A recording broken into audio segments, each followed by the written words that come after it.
안녕하십니까? K-CON 2022의 핫한 소식만 전해드리는 K-CON 2022.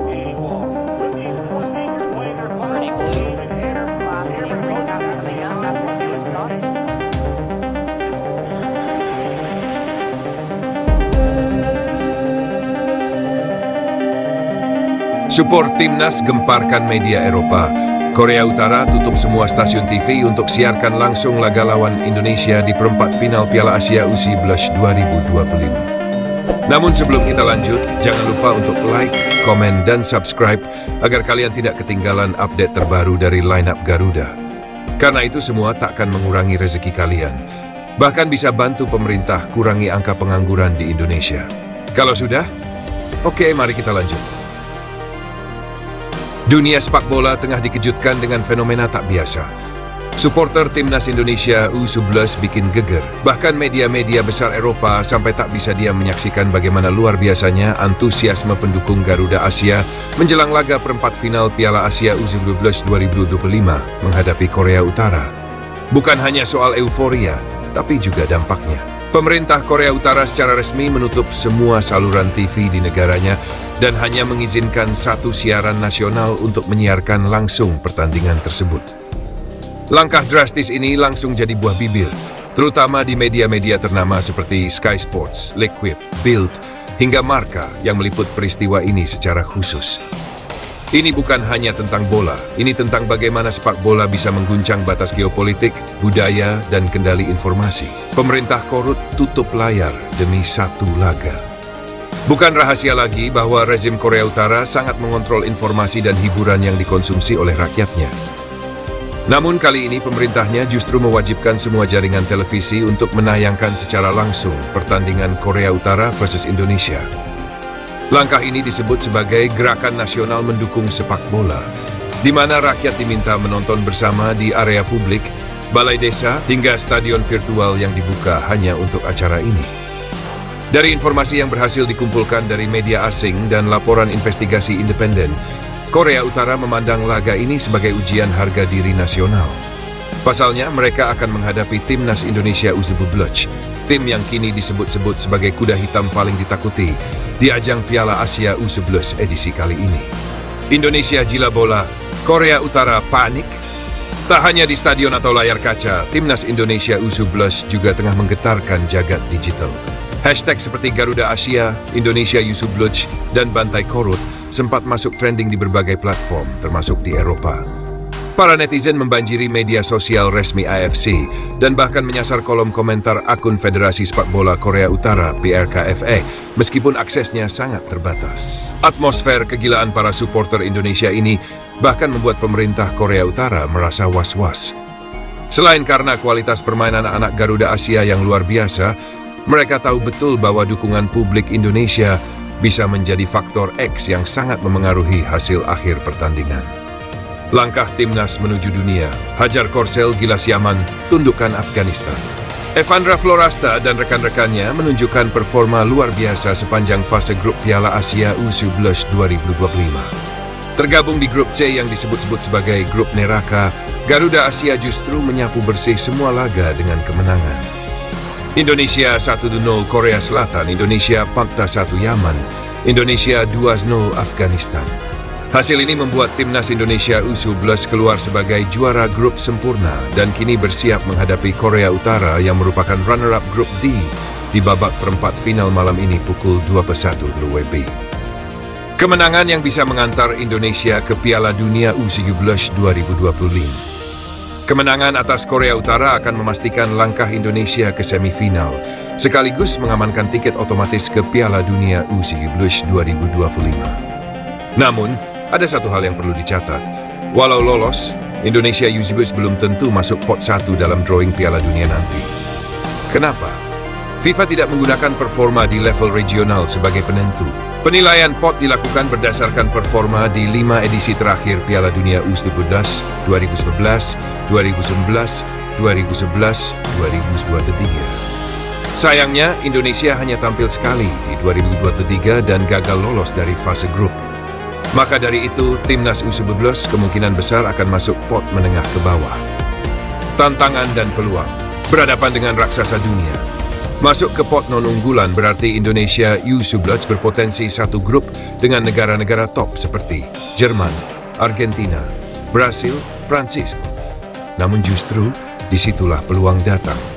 Jika Indonesia mampu tampil gemilang melawan negara-negara besar ini, maka peluang dilirik oleh klub-klub raksasa Eropa terbuka lebar.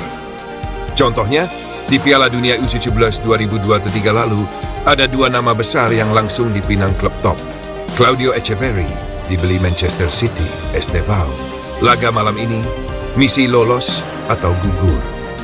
Dengan segala dinamika ini, pertandingan malam nanti antara Korea Utara dan Indonesia dipastikan jadi laga paling ditunggu di Piala Asia U11 2025. Tidak hanya oleh masyarakat Asia, tapi juga oleh pencari bakat Eropa, pengamat sepak bola global, dan tentunya jutaan fans timnas Garuda Asia di seluruh dunia.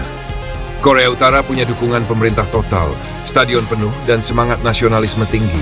Tapi Indonesia punya sesuatu yang tak bisa direplikasi, semangat rakyat dan supporter paling loyal se-Asia. Jadi, siapkah kamu dukung timnas U11 malam ini? Tak terpikirkan akan bertemu timnas Indonesia di semifinal Piala Asia U11 2025. Pelatih Korea Utara akui kengerian Garuda Muda. Misi mustahil kalahkan Indonesia. Sungguh di luar dugaan, timnas Indonesia U11 akhirnya menembus babak semifinal Piala Asia U11 2025 dan secara mengejutkan akan berhadapan dengan tim kuat Asia Timur, Korea Utara. Pertemuan antara dua kekuatan muda Asia ini menjadi tajuk utama. Namun bukan hanya itu yang bikin heboh. Yang benar-benar membuat geger adalah pernyataan tak terduga dari pelatih Korea Utara U11, Oh Tae-song. Sang pelatih secara terbuka menyatakan kekhawatirannya terhadap kekuatan timnas Indonesia. Bahkan ia menyebut misi untuk menyingkirkan Garuda Asia di semifinal sebagai misi mustahil. Indonesia hampir tidak punya kelemahan di semua lini. Ini akan jadi misi yang sangat berat, mungkin mustahil untuk mengalahkan mereka, ujar Tae-song dalam konferensi pers usai laga terakhir grup D. Pernyataan ini sontak menjadi perbincangan hangat di media sosial maupun media massa se-Asia. Bagaimana tidak, seorang pelatih dari negara yang dikenal tertutup dan penuh percaya diri justru menunjukkan ketakutan yang nyata terhadap kekuatan skuad Indonesia muda. Lini depan Indonesia U11, mimpi buruk Korea Utara. Kekhawatiran Tae-song bukan tanpa alasan. Timnas Indonesia U11 tampil sangat solid sejak babak grup. Itu melaju mulus sebagai juara grup C dengan koleksi 7 gol dan hanya kebobolan 1 gol saja. Statistik ini menjadikan Indonesia sebagai tim dengan pertahanan terbaik kedua dan serangan paling efisien di turnamen. Sebaliknya, Korea Utara harus bersusah payah lolos sebagai runner-up grup D.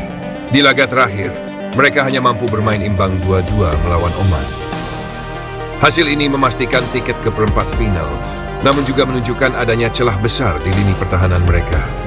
Kami kebobolan 2 gol malam ini, padahal kami sudah lebih menekankan pertahanan, ujar Tae-song dikutip dari situs resmi AFC, Sabtu 24/2020. Kami harus memperbaiki area itu sebelum menghadapi Indonesia. Kelemahan yang terbuka jelas. Data menunjukkan bahwa sepanjang fase grup, Korea Utara telah kebobolan 3 gol dan hanya mampu mencetak 6. Ini jelas kalah impresif dibandingkan Indonesia yang mengoleksi 7 gol dan hanya kebobolan 1 kali. Kekompakan lini belakang Indonesia yang digalang oleh duet bek tengah andalan membuat gawang Indonesia nyaris tak tersentuh. Sementara lini depan yang dikomandoi oleh striker muda fenomenal Fadil Ramadan menunjukkan ketajaman luar biasa dengan torehan 4 gol dari 3 pertandingan. Mereka sangat cepat, taktis, dan berani dalam mengambil risiko. Ini adalah lawan yang benar-benar sulit untuk dihadapi, tambah Tae-song.